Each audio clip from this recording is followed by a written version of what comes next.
Noc 72 nadal trwa. Moje sługi wróciły już ze swoich wypraw? No oprócz jednej, ale za nim nie będę płakał. Szybko odbieram od nich zdobyte dobra? No dobra, chciałbym szybko je odebrać, ale jeden z moich sług gdzieś mi się zawieruszył. Czekaj, jak to nie żyje? Tylko do mojej głowy wpada myśl. Już wiem, gdzie on jest. Schodzę schodami w dół, sunę korytarzem, otwieram spawner i mam cię maleńki. I okazuje się, że spawner działa aż za dobrze. I w przyszłości trzeba będzie zmienić jego lokalizację, bo niestety moje sługi zaczęły tutaj włazić i ginąć. Dlatego też trzeba będzie go dobrze zabezpieczyć. W międzyczasie, kiedy rozładowuję wszystkie surowce, mam czas, żeby wam też podziękować, bo to dzięki wam mogę tworzyć filmy na kanale. Dziękuję zarówno wspierającym, jak i subskrybentom tego kanału, bo jest nas coraz więcej. Więc jeśli chcecie mnie wesprzeć i żeby odcinki pojawiały się regularnie, zostawcie łapkę w górę, żeby odcinek mógł się lepiej pozycjonować. A ja jeszcze raz wam dziękuję i wracajmy do historii. Po zdeponowaniu wszystkich surowców w odpowiednich miejscach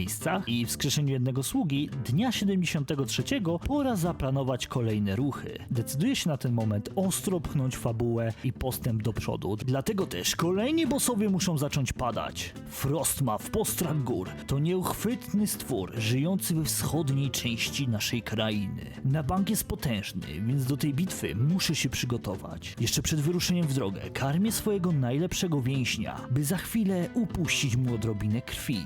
Jedna fiolka powinna wystarczyć i jeszcze przed nadejściem nocy 73 pora wyruszać na lodową bestię. Swoją drogą śmieszna sprawa, podróżując w stronę naszego celu odkryłem, że w swoim ekwipunku posiadam eliksir bestii, tak konkretniej tej bestii, na którą właśnie w tym momencie będziemy polować i po jej ubiciu możemy taki specyfik sobie wytwarzać, ale gdzieś musiałem go po prostu po drodze wydropić. No ale co on daje? Bo słaby to on nie jest. Zwiększa moje dotychczasowe zdrowie o 8%, a przez 60 minut będzie regenerował mi aż 12% mojego życia. Jednym słowem, miodzio. Przebywam w okolicy bytowania bestii. Szybko wypijam nowy zapas krwi, który wzmocni moje umiejętności w walce. I pora wytropić nasz cel. Tropienie nie trwało zbyt długo, bo na Postrach Gór trafiam dość szybko, trzymając się oczywiście głównego traktu. W pierwszej chwili udaje mi się uniknąć lodowych pocisków, czego nie mogę powiedzieć o moim wierzchowcu. A sam Postrach Gór jest dość szybki i w momencie, kiedy wypijam eliksir bestii, ten mnie zamraża, by po chwili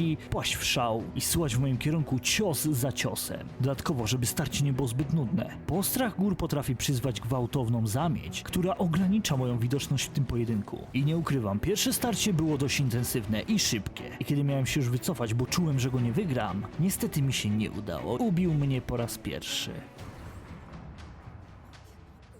Ale na moje szczęście niedaleko naszego starcia znajdował się wampirzy portal. Szybki powrót i nie przejmuję się porażką, bo przecież każda z nich czegoś mnie uczy. A znając już ruchy i zagrania Postrachu Gór, mogę bez problemu podejść do drugiego starcia. A to na samym starcie szło bardzo po mojej myśli. Byłem w stanie uniknąć większości ciosów, ponieważ znałem już większość sztuczek mojego przeciwnika, no chyba że zacznie pluć we mnie strumieniem lodowego promienia.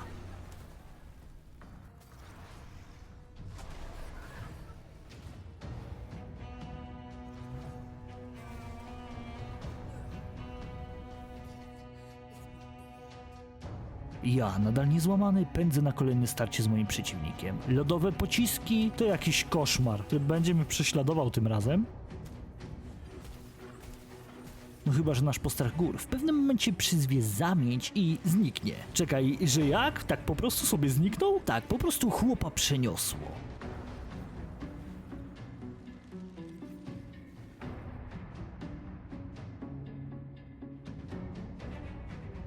Ale szukać go długo nie musiałem i poprzednio po prostu musiało go jakoś przeteleportować, nie mam pojęcia jak do tego doszło, bo po chwili znajdował się już kawałek dalej, mimo tego, że cały czas ze mną walczył. I nie stary, tak bawić się nie będziemy. Już to kiedyś z kilkoma bossami przerabiałem, więc teraz pora z tobą skończyć. I chociaż zadania nie ułatwiał mi poranek, który właśnie wstał i mocno ograniczał moje pole manewru w tym starciu, to dodatkowo na moje nieszczęście okoliczne wilki postanowiły pomóc Postrachowi Gór, przez co w tym starciu miałem lekko pod górkę, ale do czasu, bo nagle, gdy szanse były wyrównane, nasz lodowy kloc niechcący zaatakował lodowego niedźwiedzia, który na chwilę go zdezorientował i pozwolił mi przechylić szale zwycięstwa na moją korzyść. dzięki czemu postrach wyssany, a mój koń został powalony. Ale to nic, wskrzeszam go moją wampirzą magią. I swoją drogą, prócz wiedzy dodatkowych schematów, postrach wypluł z siebie w ostatniej chwili przedmiot, który mnie zainteresował. Był to odłamek magicznej broni, w dodatku dystansowej, ale żeby ją naprawić, będę potrzebował radu i prastarej kuźni. No to znając życie, na pobawienie się tą bronią jeszcze sobie odrobinę poczekamy. Ale nie ma co marudzić. Pełno nowych schematów zdobytych, więc warto kuć żelazo póki gorące. Dzięki kolejnym punktom magii odblokowuję arktyczny skok i poradzając się terrą geomantką, która chętnie podzieli się ze mną wiedzą na temat obróbki kamieni szlachetnych i przywoływania potężnych golemów. Mknę przez zamarznięte górskie drogi, by szybko wrócić do krainy centralnej, nie zważając na okoliczne patrole czy zwierzęta. Ale za to golem może być małą przeszkadzajką. Ale tylko na chwilę. I nocy 74. Pora wreszcie zmierzyć się z Terrą, która po chwili walki w starciu zamienia się w wielkiego golema. I jej kamienna powłoka na starcie wydaje się dość twarda. Maczuga zadaje jej niemałe obrażenia.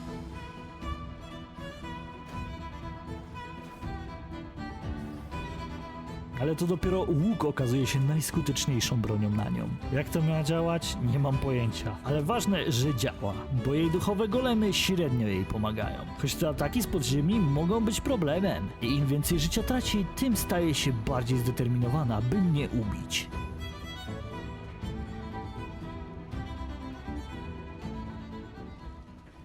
I aż tu nagle, kiedy mam już wygrywać, przeciwnik staje na arenie wryty i cofa się do punktu startowego i regeneruje sobie życie od nowa. O nie, pobite gary.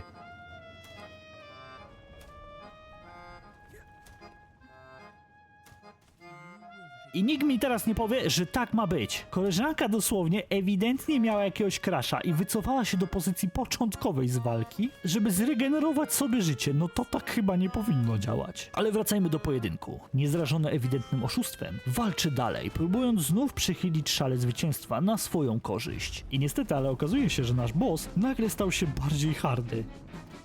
Więc pora na podejście drugie. Tylko tym razem nie będę wspierany żadnymi wzmocnieniami krwi i muszę podmienić kilka zaklęć. I nie odpuszczę tej kamiennej babie. Za to jawne oszustwo. Próbuję najpierw włócznią, ale ta zadaje jej niewiele. I jak zwykle łuk okazuje się być najlepszą bronią. Chociaż maczuga nadal według mnie powinna być na nią najmocniejsza. No wiecie, golem z kamienia, tłuczemy maczugą w grze kamienie, żeby zdobyć inne kamienie. Więc wiecie, to się fajnie łączy. Ale już nie narzekam. Wystrzeliwuję strzałę za strzałą od czasu do czasu, wspierając się kometami chaosu. I na moje szczęście, mimo tego, że wstaje poranek, arena w większości spowita jest cieniem pobliskich gór. Ale tylko do czasu. I fakt niebycia odpornym na słońce poważnie przychyla szale zwycięstwa na stronę przeciwnika. I tak naprawdę wiele do zwycięstwa mi nie brakowało. Byle tylko trzymać się cienia i wystarczy mi jeden potężny cios. I niestety znów zaliczam glebę.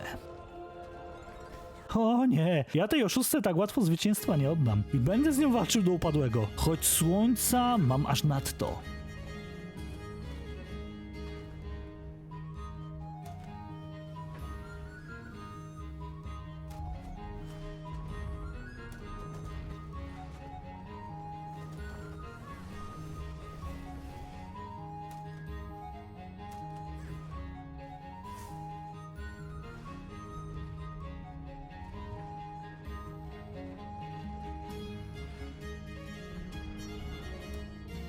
Nie powiem, walka pod sam koniec była zacięta. Sam jestem w szoku, że tak długo z nią wytrzymałem na tak niskim poziomie życia, ale się w końcu udało i w blasku księżyca nocy 75 mogłem raczyć się krwią Terry Geomantki. Nowe schematy już zdobyte, więc nie ma na co czekać, pora wracać do bazy, by przygotować się na kolejne pojedynki. Oczyszczam komnatę spawnera mobów do czysta. Zlecam pracę nad pierwszymi arkuszami grubej skóry. Dzięki nowo zdobytym księgom odblokowuję kolejne schematy, dzięki czemu udaje mi się zdobyć przepis na nowy naszyjnik, który daje mi 10% szans na wywołanie efektu podpalenia przeciwników, uderzając w niego zwykłym atakiem. W międzyczasie odbieram przetworzone skóry i pora sprawdzić nowe pancerze. Niestety nie mam odblokowanych kompletnych setów, więc muszę raczyć się niekompletnymi elementami pancerza. Dodatkowo dostawiam maszynę do obróbki kamienia i jeszcze przed podróżą wypadałoby naprawić cały sprzęt. No i założyć nową zbroję, ale chwila, czekaj, zanim założę nowy pancerz, warto by było zadbać o dodatkową moją skórkę. O, i teraz wyglądam naprawdę groźnie. Tylko ta peleryna do końca nie pasuje mi do sukienki, bo ta wygląda naprawdę spoko. Wytwarzam największą obecnie dostępną torbę. Jeszcze tej samej nocy wyruszam na kolejne łowy, a moim kolejnym celem będzie generał Elena Próżna. Ale w międzyczasie po drodze wpadam na opuszczoną farmę, zabijam stracha na wróble i opróżniam jego darmowe skrzynki.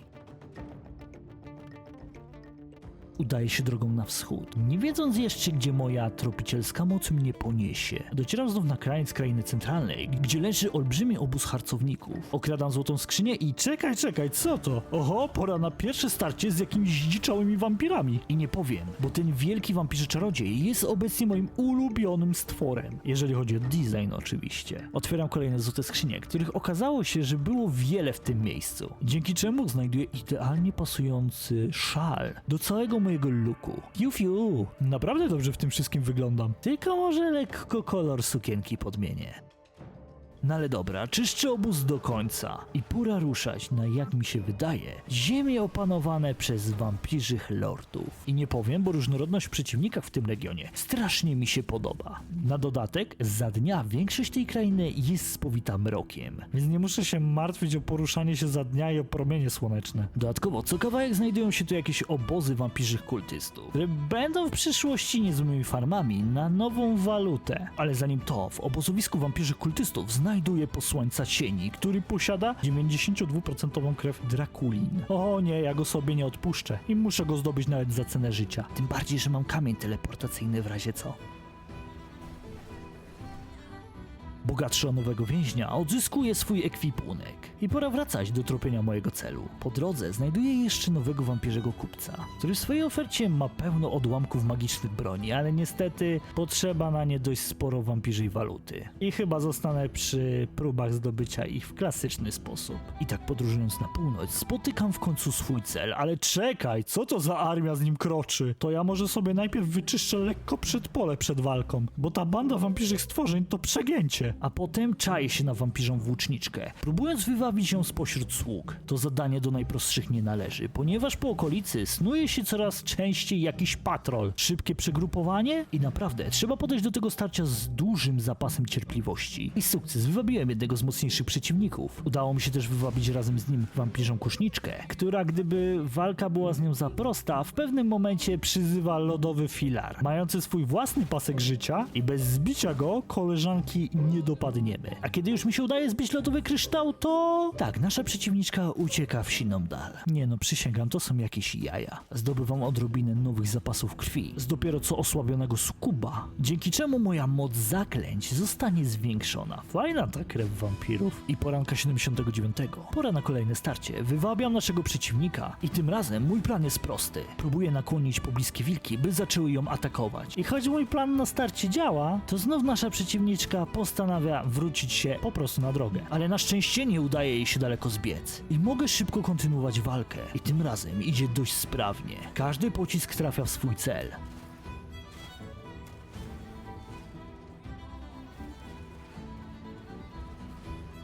A ja zanim się obejrzę, życie mojej przeciwniczki spada jej do zera. I choć było blisko, żeby się wywalić, udało mi się ją w końcu upolować. Ale nie ma zamulania na trakcie, bo nadjeżdża wampirzy pociąg. I ta sytuacja akurat była zabawna i się roześmiałem. Kolejny boss pokonany, wszelkie łupy odzyskane, więc pora wrócić w stronę bardziej przyjaznych terenów i obrać kolejny cel, którym będzie Gajusz, przeklęty czempion, który da mi schemat na bliźniacze ostrza i powiem szczerze, na tą chwilę nie mam pojęcia, co to może być, ale że mam dobrą passę, to nie postanawiam się zatrzymywać. Szybko wracam do bazy, nastawiam maszyny do papieru, uporządkowuję kolejne partie towarów, dopiero co przyniesione do mojego zamku. Dodatkowo pobieram dodatkową krew na poczet przyszłych pojedynków i zajmuję się resztą zamkowych sprawunków.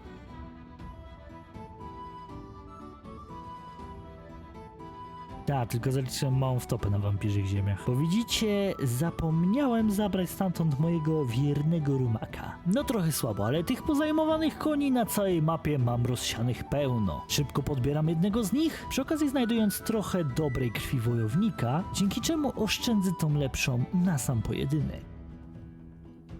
Szybko odstawiam konia do stajni. Dodatkowo zlecam produkcję potężnej esencji krwi w moich wyciskarkach. Wytwarzam w końcu ulepszony wisiorek czarodzieja, dodatkowo zaopatrując się w międzyczasie w boostujące mnie mikstury. I nocy 80. jestem gotów, by wyruszyć na spotkanie z przeklętym czempionem, a samych bossów do ukończenia aktu drugiego zostało już niewiele.